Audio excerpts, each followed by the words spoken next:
நேயர்கள் எல்லாருக்கும் வணக்கம். இந்த வீடியோவில் குரோதி வருடம் வைகாசி மாதத்துக்கு உண்டான ராசி பலன் அப்படிங்கிறத நம்ம பார்க்க போகிறோம். இந்த குரோதி வருடம் தொடங்கி சித்திரை மாதம் மாதம் முடிய போகுது. அப்போ வைகாசி மாதம் வரப்போகுது. வைகாசி மாதம் வந்தாலே நிறைய சுப நிகழ்ச்சிகள் அப்படிங்கிறது நடக்க போகிற மாதம். ஒரு பக்கம் சொந்த பந்தத்தில் நல்லது நடக்காமல் இருந்தது, பரவாயில்ல, இப்போ தான் ஒரு பயலுக்கு கல்யாணம் ஆக போகுது, ரொம்ப நாளாக கல்யாணம் ஆகாமல் கிடந்தான், இன்னொரு புள்ள ஒன்று இருந்தது, இப்போ தான் நல்லா இடம் ஒன்று அமைஞ்சு கல்யாணம் ஆகுது. இந்த மாதிரி சந்தோஷம் ஒரு பக்கம் இருந்தாலும் இந்த வைகாசி மாதத்தை பொறுத்த வரைக்கும் வீடு ஃபுல்லாக பத்திரிக்கை வந்து குமிஞ்சு கிடக்கும். அங்கே மோதிரம் போடணுமே, இங்கே காசு கட்டணுமே, இங்கே இவ்வளோ மொய் வைக்கணுமே, அங்கே கிடா வெட்டு இருக்குது, காது குத்து இருக்குது, ஏகப்பட்ட செலவு இருக்கேன்னு காத்துக்கிட்டு உட்காந்துருப்பீங்க. அப்படிப்பட்ட வைகாசி மாதத்தில் சூரிய பகவான் காலசக்கரத்தோட 2வது வீடு தனஸ்தானமான ரிஷபராசியில் இருக்கார். செவ்வாய் மீனராசியில் இருந்துட்டு 18ஆம் தேதி அன்னைக்கு மேசராசிக்கு போகிறாரு. புதன் மேசராசியில் இருக்கார். 11ஆம் தேதி ரிஷபத்துக்கு போகிறாரு. 27ஆம் தேதி மிதுனத்துக்கு போகிறாரு. சுக்கிர பகவான் மேசம், 7ஆம் தேதி ரிஷபத்துக்கு, 31ஆம் தேதி மாத கடைசியில் மிதுனத்துக்கு. அப்போ குரு பகவான் ரிஷபராசியில் இருக்கார். சனி பகவான் கும்பராசிலையும், ராகு மீனத்துலேயும், கேது கன்னிலையும் இருக்காங்க. இதுதான் இந்த கிரக அமைப்புகள், ராசி மாற்றங்கள் அப்படிங்கிறது. இப்போ இந்த வருட கிரகங்களோட அமைப்பு, மாத கிரகங்களோட மாற்றம், சர்ப்ப கிரகங்களோட ஆதிக்கம், இது எல்லாத்தையுமே நாம் ரொம்ப துல்லியமாக பார்த்து உங்களோட ராசிக்கு வைகாசியில் என்ன நடக்க போகுது அப்படிங்கிறத சொல்கிறோம். ரிஷபராசி நேயர்களே, உங்களுக்கு இந்த வைகாசி மாதம் எப்படி இருக்குது அப்படின்னு பார்த்தோம்னா, இந்த வைகாசி மாதத்துக்கு உண்டான கிரக அமைப்பு அப்படின்னு பார்க்கும்போது, மாத தொடக்கத்தில் ராசிக்கு அதிபதி சுக்கிர பகவான் விரயத்தில் இருக்கார். ஏற்கனவே இப்போ தான் குரு பயிற்சி ஆகி குரு உங்களோட ராசிக்கு வந்திருக்காரு. இப்போ விரயஸ்தானத்தில் பார்த்தீங்கன்னா புதன் இணைஞ்சிருக்காரு சுக்கிர பகவானோட.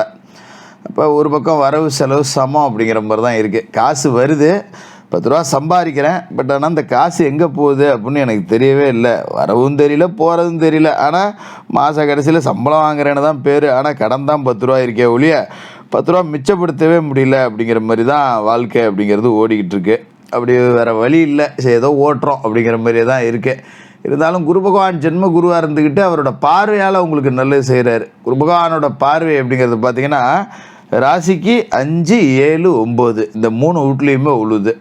இது வந்து ஒரு நல்ல அமைப்பு அப்படின்னு தான் சொல்லணும். கொஞ்சம் பாக பிரிவினைகள்லாம் இந்த காலகட்டத்தில் செஞ்சுக்கலாம். பூர்வீக சொத்து இருக்குது, அண்ணன் தம்பி உள்ளே பிரிச்சிக்காமல் இருக்கும், இல்லை எங்கள் அப்பங்காலத்திலே தாத்தங்காலத்திலே இன்னும் பிரிச்சிக்கல பங்காளிங்களுக்குள்ளே, இப்படிலாம் இருந்த நிலைமை அப்படிங்கிறது மாறும். ஏதோ வீட்டில் பொம்பளை பிள்ளைங்க இருக்கா, அதுங்க வர ஒரு பக்கம் எனக்கு அது செய் இதை செய்யணும் பஞ்சாயத்து நடந்துகிட்ருக்கோம். கூப்பிட்டு இங்கே வாப்பா, உனக்கு வேணுங்கிறத நீ எடுத்துக்க, இருந்தா உனக்கு இவ்வளோதான், இதை நீ பிரிச்சுக்க, மீதியை நாங்கள் பார்த்து பிரிச்சுக்கிறோம் அப்படின்னு சொல்லிட்டு அப்படியே இந்த பாய அட்டவணைலாம் போட்டு பிரிச்சுக்கிறது, செட்டில்மெண்ட்டு பார்த்துக்கிறது கொஞ்சம் கரெக்டாக செஞ்சுக்கலாம். இந்த மாதத்தில் பிளான் பண்ணிங்கன்னா அதுக்கு உண்டான வாய்ப்பு நல்லபடியாகவே நடக்கும். அதுமாரி வைகாசி 7ல் ரிஷபராசிக்கு உங்கள் ராசிக்கே சுக்கிரன் வராரு, ஆட்சி பெற்று உட்கார போகிறாரு. 6க்கு அதிபதி, ராசிக்கும் அதிபதி சுக்கிரன், அவர் ஆட்சி அமைவது அப்படிங்கிறது வந்து ஒரு யோகம். இருந்தாலும் பகை கிரகமான குரு பகவானும் வந்து உங்களோட ராசியிலே இருக்காரு. அப்படிங்கும்போது சின்ன சின்ன பிரச்சனை, கொஞ்சம் மனக்குழப்பம் வரும். ஒரு காரியத்தை எடுத்து முடிச்சிருவீங்க, ஏண்டா தொட்டோம், இவ்வளோ பெரிய சுமையவா நம்ம தூக்கணும், தேவையில்லாத கையை விட்டோமோ, கொஞ்சம் அகலக்கால் வச்சுட்டோமோ அப்படிங்கிற மாதிரி ஒரு மனசு அல்லாடிக்கிட்டு கிடக்கும்.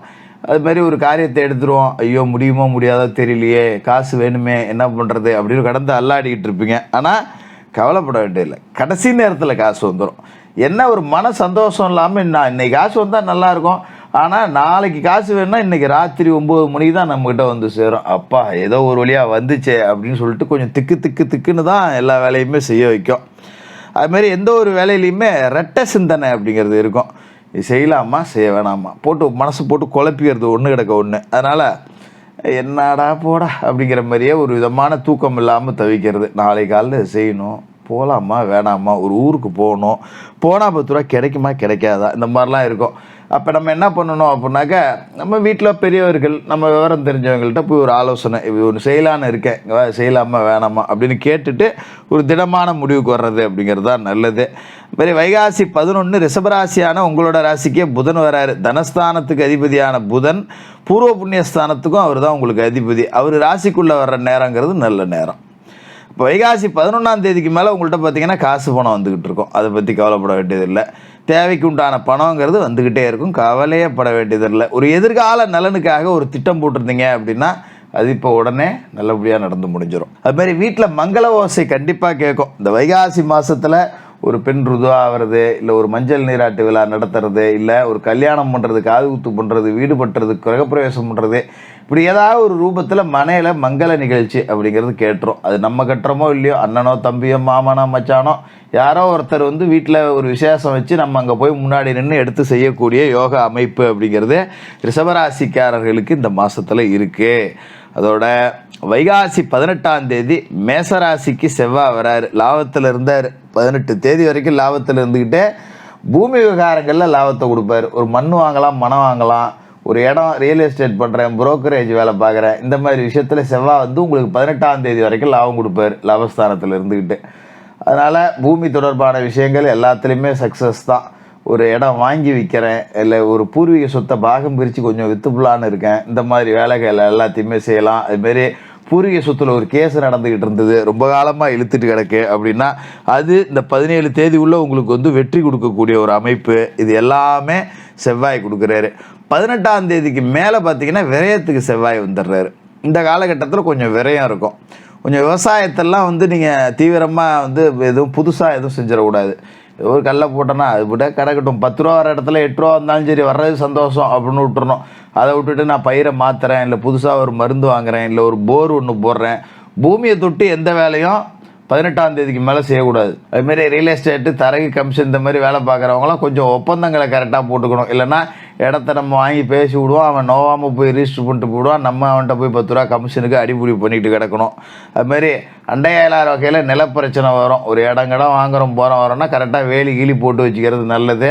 கால்நடைகள் இருந்ததுன்னா கொஞ்சம் கட்டுப்பாட்டில் வச்சு வளர்த்துக்கிறது நல்லது. அது போய் அடுத்தவங்களில் பேஞ்சிட்டு வந்து நம்ம வந்து ஆளுக்குள்ளே சண்டையை விட்டுரும், கவனமாக வச்சுக்கணும். அதுமாரி அண்ணன் தம்பிகளுக்குள்ளே கொஞ்சம் கருத்து வேற்றுமைங்கிறது இருக்கும். அது கொஞ்சம் மனசெலவில் வந்துருச்சுனாலே பிரச்சனை தான். அப்படிங்கிறதால கூடுமான வரைக்கும் விட்டு கொடுத்து போங்க.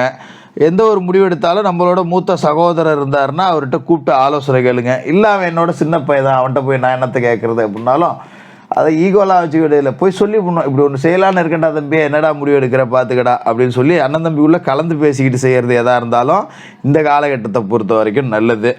அதுமாரி வைகாசி 27ஆம் தேதி மிதனராசிக்கு புதன் போகிறாரு, தனஸ்தானத்துக்கு போயிடுறாருப்பா. இதுக்கு மேலே தான்ப்பா கொஞ்சம் காசு பணம் வந்து நல்லபடியாக இருக்கும். மிச்சம் 10 ரூபா இருக்குது அப்படிங்கிற மாதிரி வருமான பெருக்கம் இருக்கும், ஒற்றுமை இருக்கும், குடுக்கல் வாங்கல் சரியாயிடும்.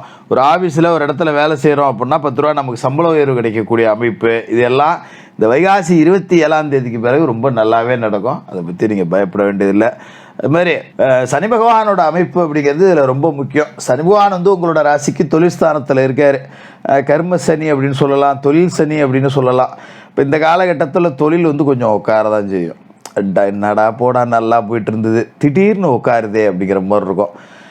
என்ன காரணம் அப்படின்னு பார்த்தீங்கன்னா, நமக்கு வந்து இப்போ நேரம் சரியில்லை அப்படின்னா நாம் ரொம்ப கவனமாக இருந்துக்கிறது அப்படிங்கிறது நல்லது. சனி பகவானோட பார்வையும் விரயத்தில் இருக்குது. 10 ரூபா வந்துச்சுன்னா செலவாயிடும், இல்லைன்னா வரவே வராது. அப்படி தான் ஓடிக்கிட்டு இருக்கோம். அப்போ தொழிலில் கொஞ்சம் ஏற்ற இறக்கம் இருந்தாலும் நம்ம செய்ய வேண்டிய கடமைகளை செய்யாமல் விட்டுறக்கூடாது. சரிப்போ வர்றபடி வரட்டும், நம்ம செய்ய வேண்டிய வேலையை செய்வோம் அப்படின்னு சொல்லிட்டு செஞ்சுக்கிட்டே இருக்கணும். ஏன்னா சனி பார்ப்பார், இவன்ட்ட 10 ரூபா கொடுக்காம விடுவோம், இவன் உழைக்கிறானா பார்ப்போன்னு. அந்த 10 ரூபா வரலையே அப்படின்னு நாம் கொஞ்சம் யோசிக்க ஆரம்பித்தோம்னா அவர் நமக்கு கொடுக்கறத நிறுத்துவார். நம்ம உழைச்சிக்கிட்டே இருந்தோம்னா அவராகவே கூப்பிட்டு பரவாயில்ல அப்படின்னு சொல்லி 10 ரூபா நமக்கு செய்வார். அப்போ செய்தொழிலில் எவ்வளோ பின்னடை வந்தாலும் நிறுத்தாமல் நீங்கள் செய்ய வேண்டிய வேலைகளை செஞ்சுக்கிட்டே இருங்க. நிச்சயமான வளர்ச்சி அப்படிங்கிறது எதிர்காலத்தில் இருக்குது, இந்த மாதத்தில் இல்லை அப்படின்னாலும். அதே மாதிரி உங்களோட ராசிக்கு லாபஸ்தானத்தில் ராகுவோட பலம் அப்படிங்கிறது இருக்குது. 11ல் ராகு இருக்கார். அப்படிங்கும்போது கொஞ்சம் குருட்டு வருமானம் கொடுப்பாரு, எங்கே இருந்தாவது வர்றது போகிறது, அது மாதிரி கொஞ்சம் காசு பணம் அப்படிங்கிறது அரசுக்கு புறம்பாக ஏதாவது வேலை, இந்த மாதிரி விஷயங்களில் வர வாய்ப்பு இருக்குது. அதை கொஞ்சம் புறந்தள்ளிடுங்க, அது நல்லது கிடையாது. மற்றபடி தினம் குளித்து முழுவிட்டு குலதெய்வ வழிபாடு செஞ்சுட்டு உங்களோட வேலைகளை தொடங்குங்க. இந்த மாதத்தில் உங்களோட பிறந்த நட்சத்திரம் வர்ற அன்னைக்கு அன்னதானம் பண்ணுங்கள். பௌர்ணமி நாட்களில் சிவபெருமானை வணங்கிட்டு வாங்க. மிக அற்புதமான ஒரு மாதமாக இந்த வைகாசி மாதம் இருக்கும். ரிஷபராசிக்காரர்களுக்கு வாழ்த்துக்கள்.